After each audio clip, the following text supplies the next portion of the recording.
Hamada városa Japán egyik rejtett ékszerdoboza. Festői tengerpart, csendes hegyek, és egy olyan összetartó közösség, ahol az emberek még éjszaka sem zárták az ajtókat. De 2009. novemberében ez a béke egyetlen pillanat alatt semmivé foszlott. Amikor egy helyi gombaszedő felment a Gárjú-hegyre, azt hitte, élete fogását találta meg a zavarban. De amiért lehajolt, az nem egy ritka növény volt, hanem valami olyan borzalom, ami egy egész országot sokkolt. Egy brutálisan meggyilkolt mintadiák, egy nyomozás, amely 7 hosszú esztendőre zsákutcába jutott. És egy szellemhang a híradó élőadásában, amely a mai napig megmagyarázhatatlan. De a történet legmegdöbbentőbb csavarja nem a gyilkosság módja volt, hanem az, ami végül a tettessel történt. Sziasztok, Noémi vagyok, üdvözöllek a csatornámon! A mai epizódban Shimane prefektúra leghírhettebb 7 év után megoldott bűnügyét fogjuk felgöngyölíteni. Tartsatok velem, mert a mai epizód minden eddiginél több csavart tartalmaz majd. Ez Miyako Hiraoka igaz története.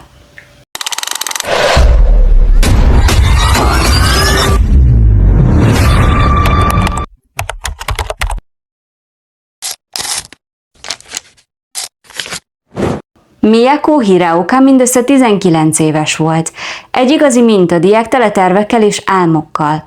Kagawa prefektúrából költözött Hamadába, hogy a Shimane egyetemen tanuljon. Miyako nem az a típus volt, aki csak sodródik az árral. Komoly céljai voltak. A diploma után külföldre akart utazni. Álma volt, hogy Oroszországba utazhasson cserediákként, hogy új kultúrákat ismerjen meg. Ezért is vállalt munkát a tanulás mellett. Egy helyi bevásárlóközpont fagyizójában dolgozott, mindenfélért félrerakott, szorgalmasan gyűjtötte a pénzt az utazásaira. 2009. október 26-a egy teljesen átlagos őszi napnak indult.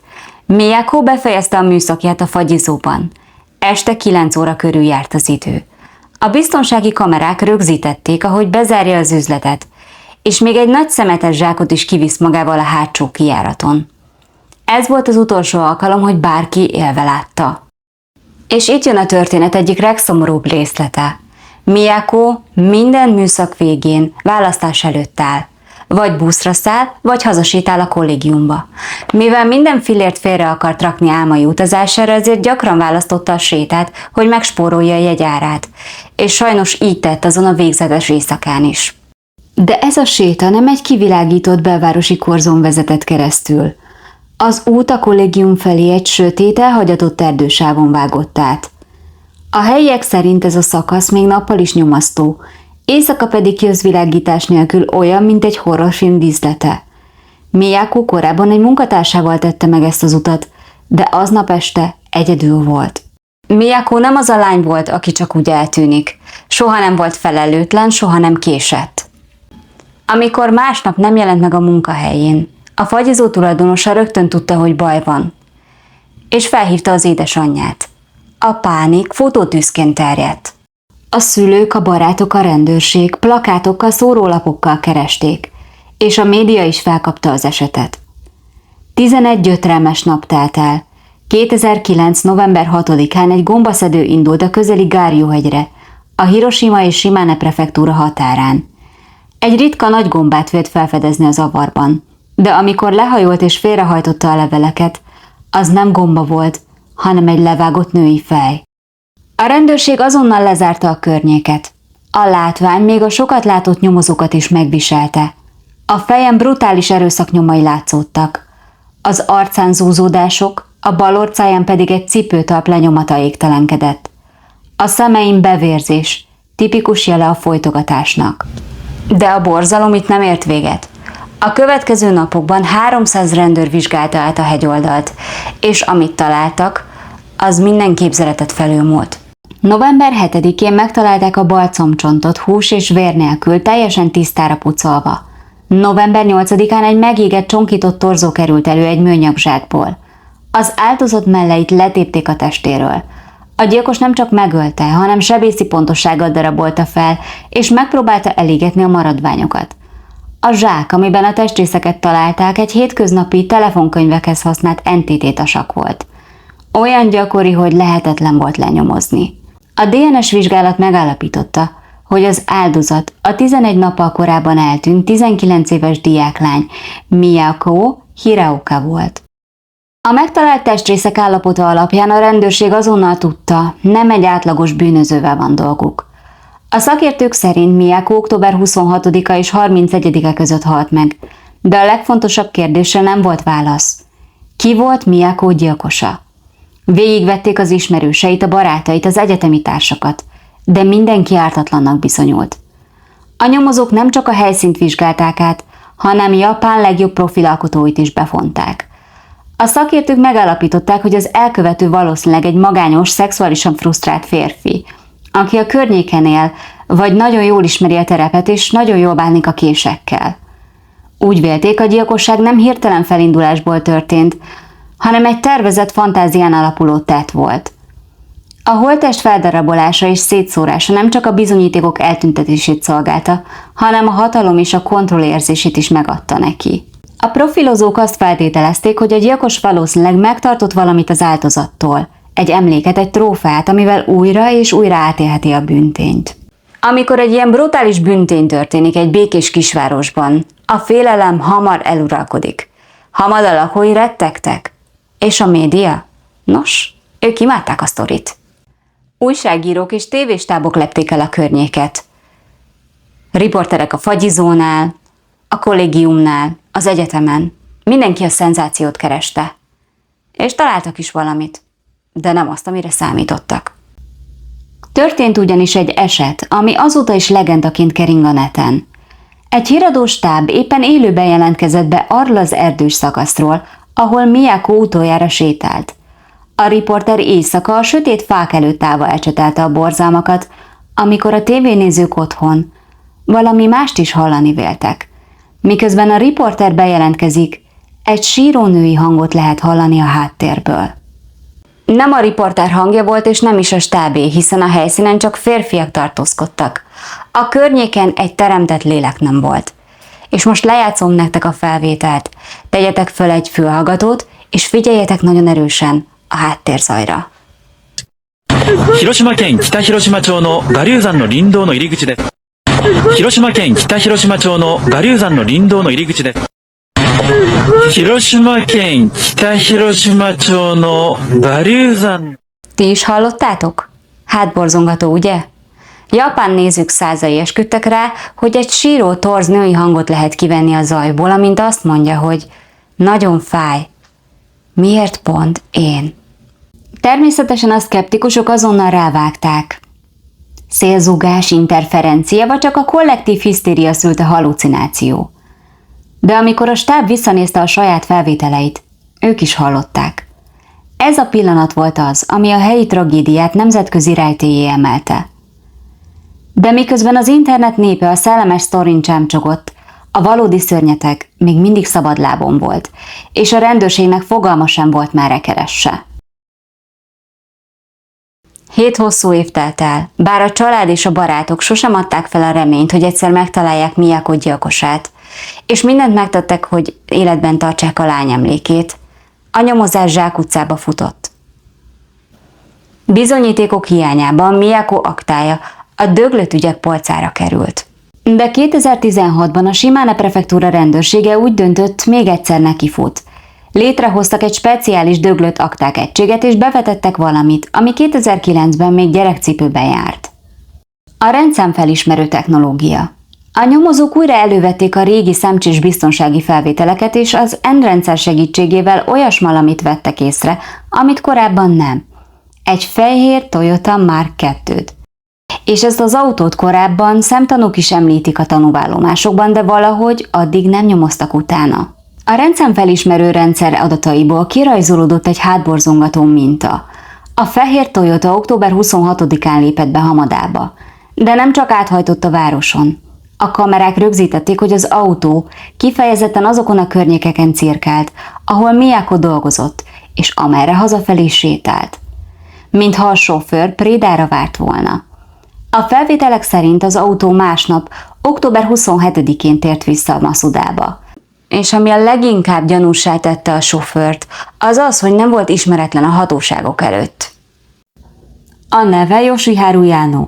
33 éves volt a gyilkosság idején. Első ránézésre egy csendes, visszahúzódó férfi, aki napelemeket árult, és még a kollégái is szorgalmasnak tartották. De a felszín alatt egy ragadozó lapult. Yano múltja sötét volt. 2004-ben Tokióban késsel támadt egy nőre, majd alig 15 perccel később egy másikra is. Elkapták, és 3,5 évet ült a börtönben. 2009-ben már szabadlábon volt, és édesanyjával Masuda városba költöztek. A profilja tökéletesen illett a gyilkoséhoz. Erőszakos előélet, ismerős terep és beteges vonzódás a késekhez. A nyomozók tovább ástak. Kiderült, hogy Yano furcsa dolgokat posztolt az interneten. Feldarabolt testrészeket ábrázoló filmjeleneteket és hátborzongató megjegyzéseket. A kollégái szerint a gyilkosság idején pedig furcsán viselkedett és váratlanul 2 nap szabadságot vett ki. Az egyik ismerősének pedig azt mondta, idézem, valami szörnyűséget tettem. Minden nyom egy irányba mutatott. Yano volt az emberük. De volt egy hatalmas probléma. Amikor a rendőrök elindultak, hogy letartóztassák, rájöttek, hogy elkéstek. A nyomozók 2016-ban már biztosak voltak benne, hogy megvan a tettesük. De ahhoz, hogy megtudjuk, hol volt Yoshiharu Yano abban az időben, vissza kell repülnünk az időben, egészen 2009. november 8-áig. Mindössze 2 nappal Miyako holttestének felfedezése után ugyanis egy egészen elképesztő dolog történt. Délután 3 óra körül járt az idő. Yano és az édesanyja éppen hazafelé tartottak a temetőből, ahol a férfi édesapjának sírját látogatták meg. A Chogoku autópályán haladtak, Mine város közelében. A szemtanúk szerint az autó hirtelen minden előjel nélkül kontrollálhatatlanul cikázni kezdett. A helyszínen nem voltak féknyomok. A jármű látszólag irányíthatatlanná vált, és végül 3 különböző szalagkorlátnak is nekiütközött egymás után, mintha valami láthatatlan erő rángatta volna a kormányt jobbra-balra. Az ütközések ereje akkora volt, hogy az autó szinte azonnal lángba borult. A végkifejlet az maga volt a pokol. Az ütközés erejétől az édesanyja kirepült a roncsból, és azonnal szörnyet halt az aszfalton, de Yano, ő bent rekedt az autóban. A szemtanúk szerint a lángoló roncsból velőt rázó sikolyok hallatszottak, ahogy a férfi elevenen elégett a vezetőülésben. A legfurcsább az egészben, hogy a roncs későbbi vizsgálata semmilyen műszaki hibát nem állapított meg. A fékek működtek, a kormányrendszer épp volt. Yano egyenesen a halálba kormányozta magát és az édesanyját. Vagy valami más történt? Yano ugyan már rég halott volt, de a nyomozók meg akarták oldani Miyako gyilkossági ügyét. Amikor a rendőrök 2016-ban átkutatták a halott férfi után maradt személyes holmikat, találtak is valamit, ami segített a megoldásban. Egy digitális fényképezőgépet. Amikor bekapcsolták az eszközt, a bizonyítékok ott voltak. 57 fénykép. A képeken Miyako volt, és a gyilkos trófeái. Yano nem csak megölte, hanem dokumentálta is a borzalmat. Képek a holttestről és a csonkolásról. Az egyik képen pedig maga Yano is feltűnik.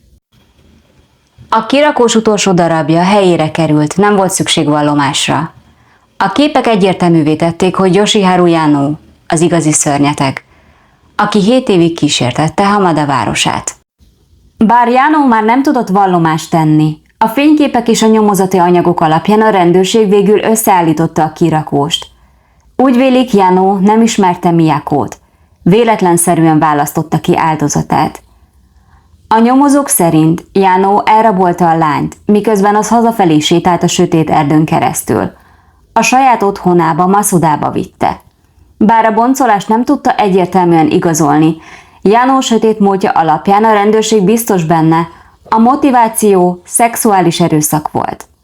Miután végzett vele, megfojtotta a lányt, majd a saját fürdőszobájába darabolta fel a holttestet. A következő napokat pedig azzal töltötte, hogy a maradványokat szétszórja a Gárjú-hegyen. A rendőrség nem hagyta annyiban az ügyet. 2016. december 20-án, 7 évvel a gyilkosság után, a nyomozók átadták az ügyet az ügyészségnek, posztumusz vádat emelve Yoshiharu Yano ellen, gyilkosság és holttest meggyalázása miatt. De mivel a gyanúsítottat már nem lehetett bíróság elé állítani, az ügyészség végül 2017. január 31-én hivatalosan is ejtette a vádakat. Jogi értelemben az akta lezárult, de az emberi tragédia sosem múlik el nyomtalanul. Jano testvére és felesége egy sikeres céget vezetett, de amint kiderült az igazság, a közösség ellenük fordult. A szégyen és a bolykott miatt a cég csődbe ment, és kénytelenek voltak elmenekülni a városból. És ott maradt a legnagyobb kérdés. Mi történt valójában azon a novemberi napon az autópályán? Egy bűntudattól vezérelt kétségbeesett öngyilkosság volt? Egy végzetes, de véletlen műszaki hiba, amit a szakértők nem vettek észre? Vagy talán valami más? Lehet, hogy Jano azt hitte, kijátszotta a rendőrséget, és megúszhatja a felelősségre vonást. De az univerzumot nem lehet becsapni. Vannak bűnök, amikért azonnal fizetni kell. És bár a földi igazságszolgáltatás elkésett, a karma brutális pontossággal sújtott le rá. Köszönöm, hogy velem tartottatok ebben a mai videóban. Találkozunk a jövő héten.